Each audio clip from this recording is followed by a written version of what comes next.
dans ce monde, que ce soit en période de guerre ou de problèmes, la chanson tendre est toujours là. En effet, puis vous êtes la personne pour chanter la chanson tendre.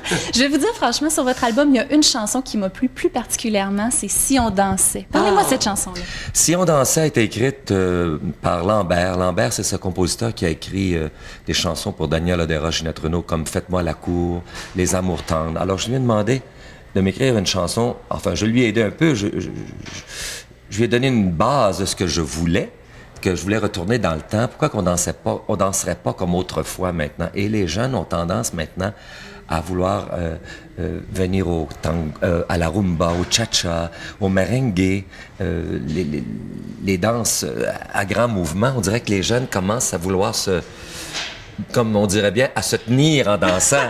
Alors, qu'est-ce qu'on dansait, nous, quand moi j'étais jeune? C'était ça. Alors, j'ai dit, écris-moi une chanson, Si on dansait comme autrefois, et ça s'est avéré que c'est ma chanson préférée. Eh bien, c'est la mienne aussi, ça tombe bien. Ça tombe bien. Avez-vous la nostalgie, Michel Louvain, de ces années-là? Les années 60, je parle, l'époque des 3L et tout ça. La nostalgie, oui, parce que c'est des beaux moments de ma vie. Je vis des beaux moments. La cinquantaine passée, c'est des beaux moments. Mais revivre la trentaine, quarantaine, comme les 3L, les émeutes que je faisais il y a... Oui, ça, je veux que vous m'en parliez, parce que, écoutez, j'étais pas née, malheureusement, à ce moment-là, mais j'ai entendu dire que vous étiez le rock voisine de l'époque. Même rock voisine, c'est même de la petite bière, je dirais, à côté de ce qui se passait lorsque vous étiez en ville, quelque part. C'est que les émeutes, Elvis Presley connaissait les émeutes aux États-Unis, et Louvain est arrivé dans le même temps. Alors, les émeutes, les vitres cassées, les restaurants, les tables renversées, moi, j'ai connu ça. Et des gardes de corps, pendant des années, j'avais des gardes de corps, parce que quand je sortais, il fallait que j'aie des gardes de corps. Maintenant, ça s'est calmé, ça. À la mort d'Elvis, à la rupture des Beatles, les émeutes se sont calmées. Les filles sont toujours en admiration avec leurs vedettes. Mais je parle là des jeunes maintenant, parce que moi, maintenant, mon public a vieilli avec moi. Mais rock connaîtra pas les émeutes que moi j'ai connues, puis que Lalonde a connues, puis que Lautrec a connues, puis bien d'autres, parce que cette époque est passée. Trouvez-vous ça dommage? Que ça se vive plus exactement comme ça? Je parle autant pour vous que pour justement quelqu'un comme Rock Voisine. Aujourd'hui, c'est différent. La femme te rencontre sur la rue, puis elle t'appelle Michel. Bonjour Michel, je suis content de te voir Michel. Maintenant, on devient intime à cause de la télévision. On rentre facilement dans les foyers avec la télévision. Alors, c'est différent. J'aime mieux ça aujourd'hui. Oui, vous êtes plus à l'aise avec ça. Plus à l'aise. Les gens me connaissent bien et on dirait que je fais partie maintenant de leur foyer. Alors, j'aime cette union, j'aime mieux ça. Parce qu'avant, c'était pas drôle, vous savez, partir à courir pour entrer dans ta voiture. C'est que c'est dangereux à un moment donné. Mais c'est dangereux, puis des graphines d'ongles, les filles qui veulent te toucher, tu te faisais graffiner. C'était pas toujours facile, mais ça me manque, de temps en temps, ça me manque. J'aime y passer. Ben oui, pourquoi pas? Pourquoi pas? Et puis, si vous avez un peu la nostalgie de la façon dont ça se vivait, est-ce que vous trouvez, par contre, que la chanson vieillit bien, la chanson québécoise, votre chanson? Est-ce que vous trouvez que ça a bien évolué? La chanson québécoise, on va parler de ça. La chanson québécoise vieillit très bien parce que on écrit de bonnes chansons, de bons textes. Si on retourne dans mon temps, on n'était pas nombreux, les chansons étaient peut-être un peu plus mielleuses, un petit peu miel, mais aujourd'hui, on écrit des chansons à texte solide et c'est ça qui c'est bon. On écrit on est aussi bon que les Français et que les Américains. La chanson québécoise a beaucoup de force. Qui sont vos chanteurs préférés, vous? On parle de chanteurs québécois, chanteuses. Oh ben moi, la chanteuse, c'est Lara Fabian. C'est vrai? J'en ai deux. Lara Fabian, Ginette Renault, Nicole Martin. Ça, c'est mes trois préférés. Parmi les chanteurs rock, oui, j'ai tous ces disques rock. C'est plutôt sur le côté américain que j'ai plus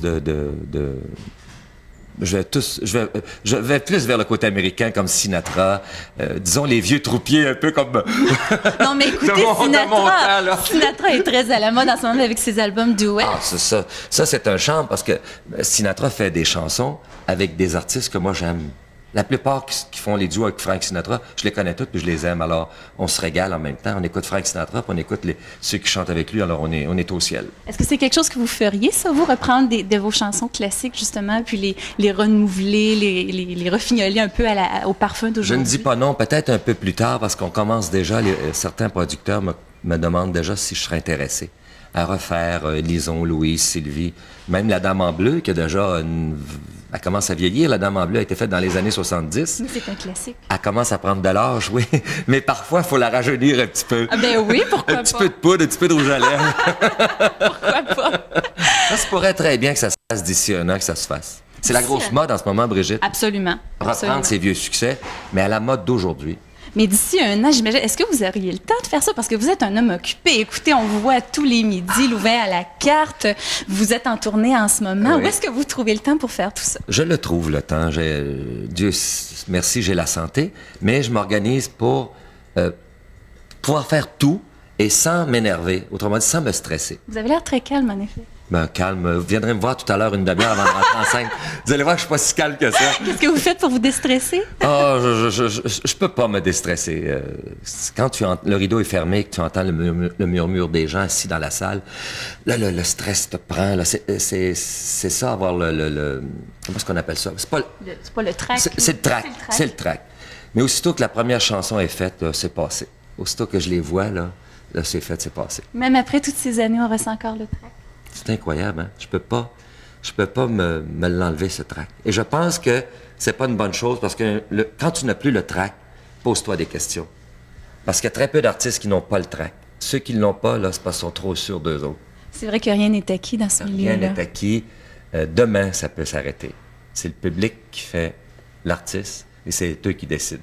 Michel Louvain, merci infiniment pour cette rencontre. On vous souhaite bon succès pour ce soir. Ceux, évidemment, qui verront ce reportage, qui vous auront manqué à Gatineau, peuvent vous voir quand même tous les midis la Louvain à la carte, donc sur les ondes de la SRC, et se procurer votre album « Je déclare l'amour ». À tous les gens qui te regardent et à toi, un joyeux Noël. Merci, Michel Louvain. Vous de même. Joyeuse fête. Merci. C'est beau. Auriez-vous quelques...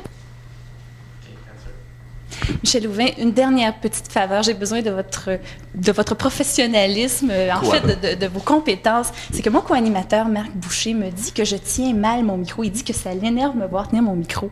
Alors, vous qui êtes animateur, chanteur, vous manipulez, vous faites que ça, manipuler des micros. Voulez-vous que je vais vous montrer comment moi je la tiendrai? Oui, allez-y.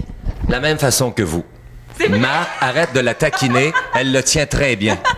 Merci infiniment. Je me sens beaucoup mieux. Merci, Michel Louvain. Voilà, Marc Boucher. Tiens-toi. C'est drôle.